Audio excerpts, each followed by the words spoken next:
স্বাগত আন্তর্জাতিক সংবাদে, সাথে আছি আমি নুজহাত রাহনুমা।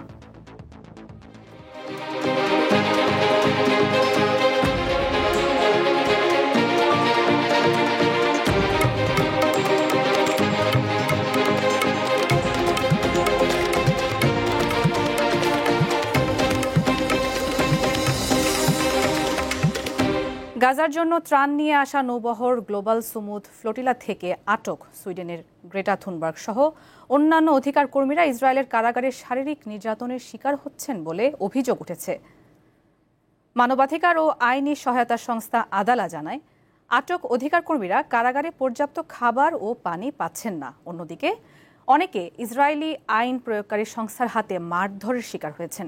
ব্রিটিশ সংবাদ মাধ্যম দ্য গার্ডিয়ান জানিয়েছে, সুইডিশ জলবায়ু কর্মী গ্রেটা থুনবার্গকে ইসরায়েলি কারাগারে কঠোর ও অনুপযুক্ত পরিবেশে রাখা হয়েছে।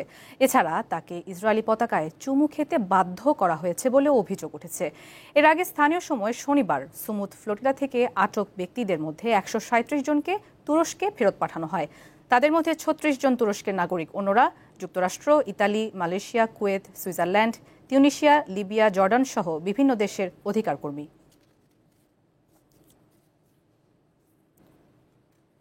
ভারতের সাথে ভবিষ্যতে কোনো সংঘাত বাঁধলে তা ভয়াবহ ধ্বংসযজ্ঞ ডেকে আনতে পারে বলে হুঁশিয়ারি দিয়েছে পাকিস্তানের সেনাবাহিনী। ভারতের সেনাপ্রধান সন্ত্রাসবাদ ছড়ানোর অভিযোগ তুলে পাকিস্তানের বিরুদ্ধে কঠোর হুঁশিয়ারি দেওয়ার একদিন পর পাল্টা জবাবে এই মন্তব্য করেছে পাকিস্তানি সেনাবাহিনী। পাকিস্তানের সেনাবাহিনী জানায়, এরপর থেকে ভারতের সঙ্গে সংঘাত বাঁধলে পাকিস্তান পিছিয়ে থাকবে না, উল্টো কোনো দ্বিধা বা সংযম ছাড়া দৃঢ়ভাবে দিল্লিকে প্রতিক্রিয়া জানাবে। এর আগে শুক্রবার ভারতের সেনাবাহিনী প্রধান উপেন্দ্র দ্বিবেদী বলেন, পাকিস্তান যদি মানচিত্রে নিজের অবস্থান ধরে রাখতে চায় তবে রাষ্ট্রীয় মদদে সন্ত্রাসবাদ অবশ্যই বন্ধ করতে হবে। ইসলামাবাদ সন্ত্রাসবাদ ছড়ানো বন্ধ না করলে অপারেশন সিঁদুরের দ্বিতীয় ভার্সন খুব শিগগিরই সংগঠিত হবে বলেও মন্তব্য করেন ভারতীয় সেনাপ্রধান।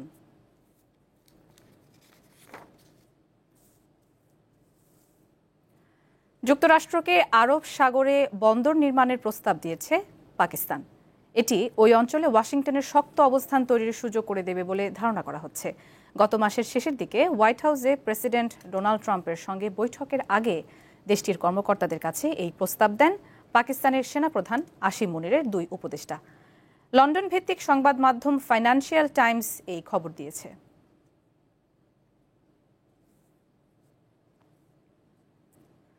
যুক্তরাষ্ট্রের শিকাগো শহরে 300 ন্যাশনাল গার্ড সেনা মোতায়েনের অনুমোদন দিয়েছেন প্রেসিডেন্ট ডোনাল্ড ট্রাম্প।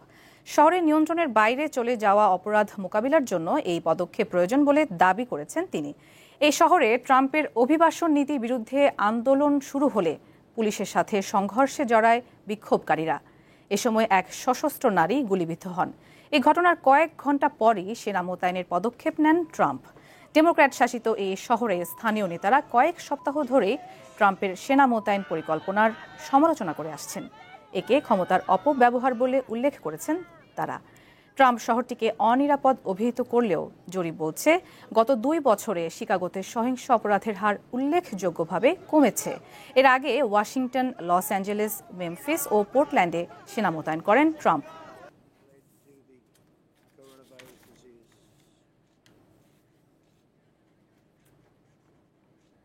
ইন্দোনেশিয়ার সিদোআর্জো শহরে মাদ্রাসা ভবন ধসের ঘটনায় মৃতের সংখ্যা বেড়ে দাঁড়িয়েছে 37 জনে। এ ঘটনায় এখনও নিখোঁজ রয়েছেন অন্তত 26 জন। সময় পেরিয়ে যাওয়ায় তাদের জীবিত উদ্ধারের সম্ভাবনা ক্রমেই ক্ষীণ হয়ে আসছে বলে জানিয়েছে কর্তৃপক্ষ। রোববার সকালে দেশটির জাতীয় অনুসন্ধান ও উদ্ধার সংস্থা জানায়, এই ঘটনায় এখন পর্যন্ত 104 জন জীবিত উদ্ধার করা হয়েছে। গত 30 সেপ্টেম্বর আসরের নামাজ চলাকালীন হঠাৎ মাদ্রাসা ভবনটির এক অংশ ধসে পড়ে। দুর্ঘটনার সময় মাদ্রাসার শিক্ষার্থীরা নামাজের জন্য জমায়েত হচ্ছিলেন। তদন্তকারীরা প্রাথমিকভাবে ধারণা করছেন ভবনটির নিম্নমানের নির্মাণ কাজই এই ঘটনার মূল কারণ।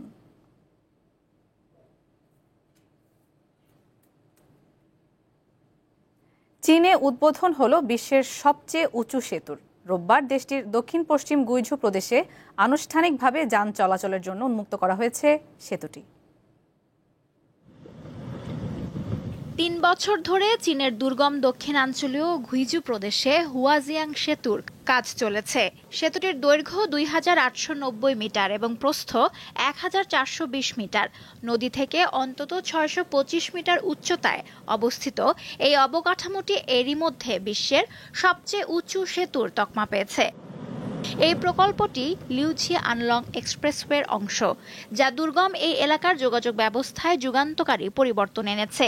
সেতুটি চালুর আগে এটি পারাপারে সময় লাগত প্রায় ২ ঘন্টা। এখন সেই পথ পাড়ি দিতে লাগবে মাত্র ২ মিনিট। নতুন এই সেতুটি এর আগে সবচেয়ে উঁচু সেতু হিসেবে স্বীকৃত একই নদীর ওপরে নির্মিত দুগে ব্রিজকেও ছাড়িয়ে গেছে। শুধু যোগাযোগ নয়, হুয়াজিয়াং ব্রিজকে ঘিরে তৈরি হচ্ছে পর্যটনের নতুন কেন্দ্র। সেতুতে থাকছে ২০৭ মিটার উচ্চতার দর্শনীয় লিফট, আকাশচুম্বী ক্যাফে এবং ভিউ পয়েন্ট, যেখান থেকে দেখা যাবে গভীর ক্যানিয়নের রোমাঞ্চকর দৃশ্য। গত কয়েক দশকে অবকাঠামো উন্নয়নে ব্যাপক বিনিয়োগ করেছে চীন। দেশটি দ্রুত অর্থনৈতিক প্রবৃদ্ধি ও নগরায়নের মধ্য দিয়ে যাচ্ছে। দুর্গম গুইজু প্রদেশে হাজার হাজার সেতু রয়েছে, এর মধ্যে রয়েছে বিশ্বের সবচেয়ে উঁচু ২টি সেতুও। এদিকে চীনের পার্বত্য এলাকায় উজ্জ্বল নীলচে বর্ণের বিশাল এই সেতুটি এরই মধ্যে ব্যাপক আলোড়ন তুলেছে। খুলে দেওয়ার পর থেকেই প্রচুর স্থানীয় এই সেতুতে শুধু সেলফি তুলতে আসছেন। লুৎফা ফৌজিয়া, দীপ্ত, বার্তাকক্ষ। দর্শক, এ ছিল দীপ্ত আন্তর্জাতিক সংবাদে। পরবর্তী আয়োজন বিকেল ৫টায় জেলা সংবাদ দেখার আমন্ত্রণ। এছাড়া তথ্য ও বিনোদনের অন্যান্য খবর পেতে যুক্ত থাকুন দীপ্তর ডিজিটাল প্ল্যাটফর্মের সাথে। ধন্যবাদ সবাইকে।